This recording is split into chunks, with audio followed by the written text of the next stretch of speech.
Channel Dipal Akter. আমাদের জন্য আবার একটা নতুন ভিডিও নিয়ে হাজির হলাম। অনেকদিন আমি ঠিকঠাক ভিডিও দিতে পারিনি, একটু কাজের মধ্যে ব্যস্তই ছিলাম।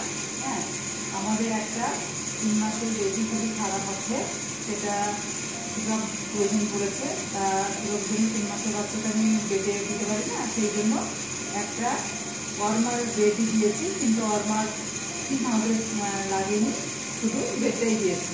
এটা আমাদের পিআইসিউ বেড। পিআইসিউর একটাই পেশেন্ট আছে। পেশেন্টটা এখন সিপাপে দেওয়ার পর পেশেন্টটা অনেকটাই ভালো আছে। কাছে নিয়ে আসো। এখন তোমার রেটটা অনেক ঠিক আছে। রেটটা ওর 100-এর ওপর ছিল, এখন রেটটা ওই 42-44 নর্মাল রেঞ্জে আছে। বাচ্চাটা ভাবছি আমরা বিকেলের দিকে সিপাপ থেকে আউট করব। আর আমরা যদি আমার চ্যানেল ভালো লাগে সাবস্ক্রাইব করবেন, আর যদি মনে হয় তাহলে আরও বন্ধুবান্ধবকে শেয়ার করবেন, আর যাতে আমি আপনাদের জন্য আবার নতুন ভিডিও নিয়ে আসতে পারি। মেশিনগুলো দেখে দাও। এটা হচ্ছে আমাদের সিপাপ মেশিন।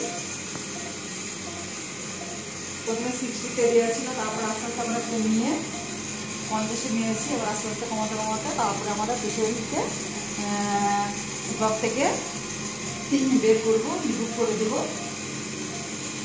সিপাপ কীভাবে চলছে আপনারা কী করে বুঝবেন দেখিয়ে দিই। এখন বাবলস হচ্ছে, তার মানে আমাদের সিপাপটা ঠিকঠাক চলছে।